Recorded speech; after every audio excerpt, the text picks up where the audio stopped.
Hello friends, welcome to our channel NSC education. NSC education YouTube চ্যানেলে তোমাদের প্রত্যেককে স্বাগত জানাই। এই মুহূর্তের গুরুত্বপূর্ণ এবং বিগ ব্রেকিং আপডেট, প্রাইমারি টেটের প্যানেলের একটা শুনানি রয়েছে সুপ্রিম কোর্টে, যার ডায়েরি নাম্বার হচ্ছে 39305/2022, যেটা আমরা 3929 মামলা নামে জানি। মানে 3929 জনের যে ভ্যাকেন্সি রয়েছে, সেই ভ্যাকেন্সির ওপর একটা শুনানি রয়েছে।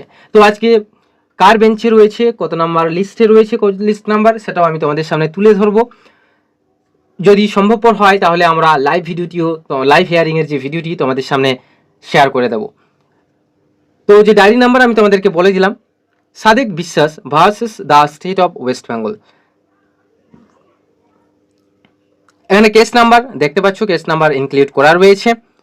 আজকে যে সুপ্রিম কোর্ট আর কিছুক্ষণের মধ্যেই কিন্তু উঠতে চলেছে ওই 3929 মামলাটি, যেটা honourable mister justice Hrishikesh Roy and honourable mister justice Satish Chandra Sharma ওরই বেঞ্চে, ওনাদের বেঞ্চে উঠতে চলেছে আর কিছুক্ষণের মধ্যেই, যেটা কোজ লিস্ট নাম্বার 102-তে রয়েছে। তো একটু দেরি হবে, কিন্তু এর হেয়ারিং আজকে হবে। এবারে স্টেটাস দিয়েছে যে পেন্ডিং ফাইনাল হিয়ারিং, যেটা আজকে দেওয়া হবে ফাইনাল হিয়ারিং।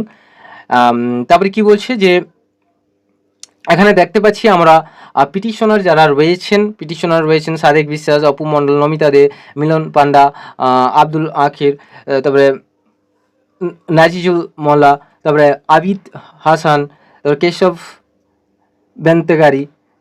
ঠিক আছে। তো এখানে পিটিশনার্স রয়েছেন কতজন তোমরা দেখতে পাচ্ছ অন স্ক্রিনে, এবং রেসপন্ডেন্ট যারা রয়েছেন এই যে দেখতে পাচ্ছ, জলি গুছাইত, তারপরে হচ্ছে মৌসুমি পল, তারপরে প্রসেনজিৎ সামন্ত, জয়শ্রী ঘোষ, এটসেট্রা আরও অনেকে রয়েছেন। তো আমরা আমাদের এই নতুন চ্যানেলে কিন্তু প্রায় সবগুলো মামলার আপডেট বলতে গেলে দিয়েছি, যেটা হচ্ছে 2016 সালের এসএসসি যে প্যানেল বাতিল মামলা সুপ্রিম কোর্টে, তার লাইভ হিয়ারিং যে শুনানিটা সেটাও আমরা দিয়ে দিয়েছি আমাদের চ্যানেলে। তাছাড়া 2017 সালের যে প্যানেল প্রকাশ মামলা, সেটা কি হলো তারও ফাইনাল যে লাইভ হিয়ারিং, সেটাও আমরা তোমাদের সামনে তুলে ধরেছি। এবং তাছাড়া যে 2014 সালের কি হতে পারে সেটা দেওয়া হয়নি, কিন্তু নেক্সট ভিডিওতে কিন্তু আমরা সেই আপডেটও দিয়ে দেবো। 2014 সালে যে ওএমআর সিটের ব্যাপারটা রয়েছে, যেখানে প্রায় বলা যেতে পারে 42,949 জনের ভবিষ্যৎ তারই ওপরে ডিপেন্ড করে রয়েছে। দেখো, এখন আমরা যে 2014-2017 সালের যে প্রাইমারি টেট রিক্রুটমেন্ট হয়েছিল প্রায় 60,000 জনের, সেখানে কিন্তু অনেক কিছু কারচুপি রয়েছে, যেটা সিবিআই তদন্তের মাধ্যমে আমরা জানতে পারি। যেটা কিন্তু সিবিআই তদন্ত অনুযায়ী কিন্তু কোর্ট অলরেডি বলে দিয়েছে, হাইকোর্ট বলে দিয়েছে যে সব কিছু ডকুমেন্টস কিন্তু সিবিআই এজিটিস যেরকম চেয়েছে কোর্টে প্রেস করেছে, সেই ডকুমেন্টস কিন্তু কোর্টকেও প্রয়োজন, যেটা বোর্ডের দ্বারা দিতে হবে, বোর্ডকে দিতে হবে, স্বয়ং পর্ষদকে দিতে হবে, কোর্টে প্রেস করতে হবে।